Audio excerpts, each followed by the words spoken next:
Good morning and welcome to Inside Politics. I'm in your Work. The drama over the impeachment of Mudashiru Obasa as the Speaker of the Lagos State House of Assembly took a twist over the weekend. While speaking to party members, Obasa said his removal was illegal because he did not follow due process of the law. He also said he was impeached with a fake mask and that he still retained his position as the Speaker. He said that no panel was found that found him guilty and the allegations against him were false. Obasa was removed by 32 out of 40 members of the House of Assembly on January 13. They has accused him of misconduct and mismanagement of funds. He has been replaced by his deputy, Mudashiru Obasa. But what option is left for Obasa? And what are the procedures for removing the Speaker? I'll be joined this morning by a public affairs analyst and a lawyer who provide more perspective about the issue on ground. Welcome to Inside Politics. It's a pleasure to be here today. What is your take? So much have happened in Lagos State over the last more than 1 week. The removal of the Speaker of the Lagos State House of Assembly, Mudashiru Obasa. Obasa said the allegations that were used by the House to remove him, the House did not set up a panel. He faulted his removal, said the House did not set up a panel to remove him, and that he still remained the Speaker. What is your take in the process that led to his removal? Thank you very much, Mr. Moderator. Well, to remove a speaker is very simple. It's as provided in Section 92, subsection 1C of the 1999 Constitution as amended. And it says, if he is removed from office by a resolution of the House of Assembly by the votes of not less than 2/3 majority of members of the House. That is what the Constitution tells us on how a speaker should be removed. Did they comply with the 2/3 rule? Yes, they did. To talk about allegations or no allegations, I think those are asides. It doesn't, even to be removed, in my opinion, it doesn't mean you must have done anything wrong or you must have, because first and foremost, you are in the House of Assembly to represent your constituency. And that is your primary responsibility, to make laws for the betterment of your constituency. And you are first amongst equals. So if other members of the House come up to say they no longer want you as their speaker, and they have followed the laid down provision of the Constitution, for me, I think there is no ulabalo about that. And the provision is very simple and clear. But he faulted, but is there any provision in the law that says that before you can be impeached, you have to be present in the House? Because that was one of the, where he said that particular, he said previous speakers that have been impeached, they were present in the House, they were around. Does he have what he said? Thank you very much, Mr. Ini. On that, it's very funny because he said all that. Somebody who has been speaker for 10 years, yes, that is commendable. If he's not a strong politician, he won't hold that post down for that long. He has been in the House for over 20 years. Yes, but what he has said has no basis in law or in our Constitution. Whether you have to be in the House or you don't have to be in the House, or they have to show you some allegations. It doesn't even have to be an allegation, like I have said earlier. Once they have complied with the laid down provision of Section 92, I think they are home and dry. And if the impeached speaker, Honorable Mudashiru Ajayi Obasa has any grievances as to how he has been removed, I think it's not the press he should be talking to. He should be in court to exercise his right if he thinks he's got any to exercise there. Many people have said, some of his supporters have also said that the House should have set up a panel to probe if they see that he has been speaker for the past more than 1 decade. Maybe they found him guilty of any offense. They should have set up a panel to probe him, and from there they can begin to see that if he's found guilty of that panel, he will come and defend himself. He's found guilty, then impeachment proceeding can be moved against him. We didn't see all this. Do you see? Do you think isn't much about political power play? What we saw there in the assembly? Like I said earlier, a parliamentarian, you are first and foremost primus inter pares. You are not elected into the assembly to be a speaker or to be a deputy speaker or whatever. You are elected to represent your people. And like I said again, if the members, all the law says is that they have to have the numbers. It did not say even the speaker must have done anything wrong. It did not say it did not talk about doing anything wrong or anything. And you can even be the best player in a football pitch for tactical reason. The coach might decide to substitute you. So it doesn't mean the talk about allegations and all that for me is an aside. The House has been constituted and they made the 2/3.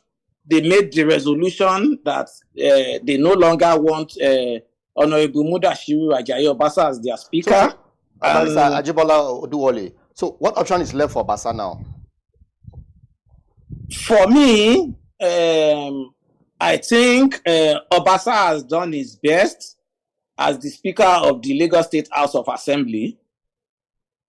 Good for him. His people in the Agege constituency, they have not said they no longer have confidence in him. He's still in the House to represent them, unless he feels otherwise. So I feel he should continue to represent his people properly.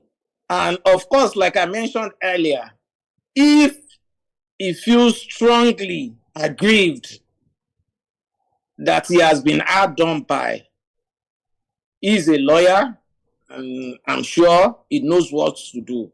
He can approach the court. But from what we have seen in the public there, the removal was probably done. So what you're saying now is that all those things he was saying, the maze that they used to remove him was not the right one, and that allegations against him were not proven. All those does not hold water. The main thing is that he was impeached by the 2/3 majority of the House. Oduwole, is that what you're saying?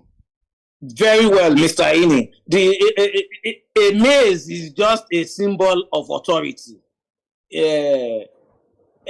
Even a broom or anything can be used as a maze, so long as the members of the House agree that this is their symbol of authority for that sitting. And the removal was done within the precinct of the House of Assembly in the chambers. It was not done in one hotel, or they did not go to one somebody's house to conduct the sitting. Okay. Because those are the things that can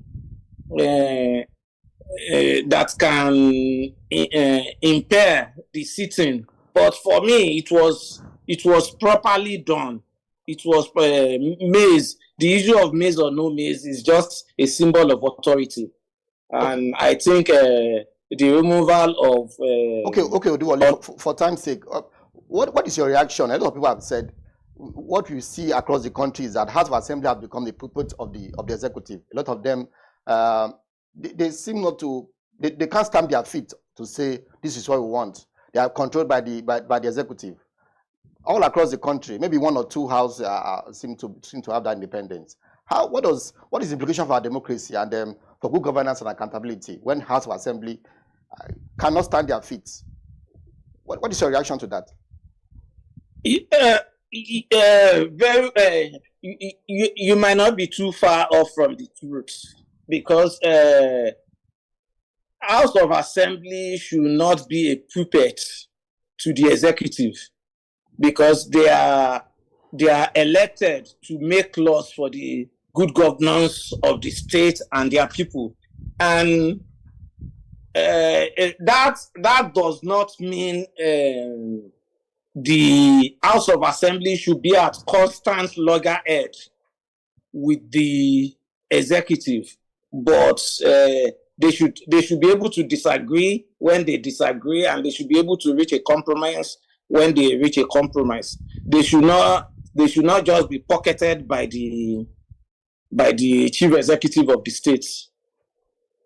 Okay, but a lot of people also look at this angle. Finally, maybe one of the reasons why a lot of members accused Obasa of being too domineering, high-handedness. A lot of people have said, okay, maybe he overstayed as a speaker in the House. He has been in the House for 6 terms.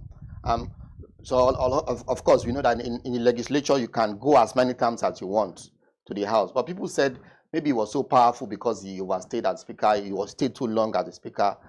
What is your take in that? The parties, a lot others said the party probably protected him. Allegations were coming over the years, but the party didn't remove him. Even in 2020 after the election, when some people thought he would not come back as the speaker, the party still gave him the nod. Some said maybe he overstayed in that position. Do you agree? Well, in as much as I don't want to be dragged into the politics of it, but for me, the House of Assembly moved against him when they felt the time was right. For me, there is no issue of overstay or no overstay. Is for him to have held down the House for that long. I believe he was doing something right at the time. But when the time is right, the time is right. There is nothing we can do. Even me sitting on this seat where I am today, I will not be sitting on this seat forever. And you too will not be sitting on that seat forever. The lesson in it for all of us is that we should know that when we are elected or even appointed into a post, we should start planning our exits as soon as practicable, because when it happens, we should not allow it to take us by surprise, because it's something that will eventually happen. Thank you very much, Ajibola Oluwole, for joining us on today, Inside Politics. It's a pleasure to be with you. Okay. We take a short break on the program. When we come back, we'll look at the crisis in Rivers PDP. We'll be joined by our man from Rivers State.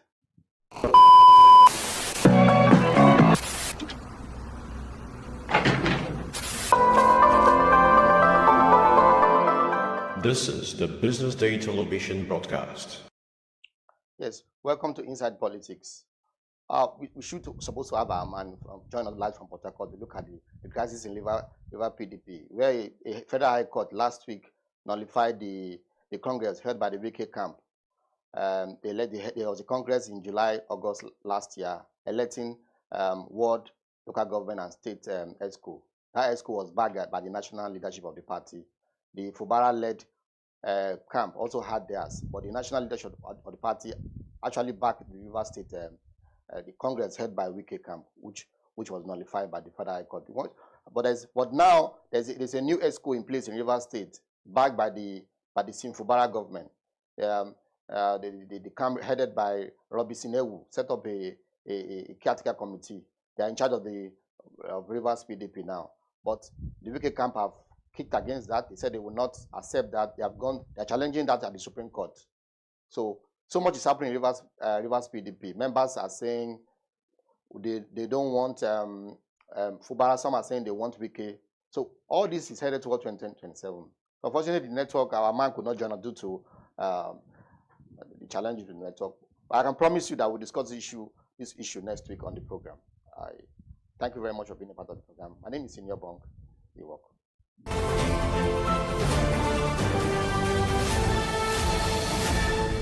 You are watching Business Day Television.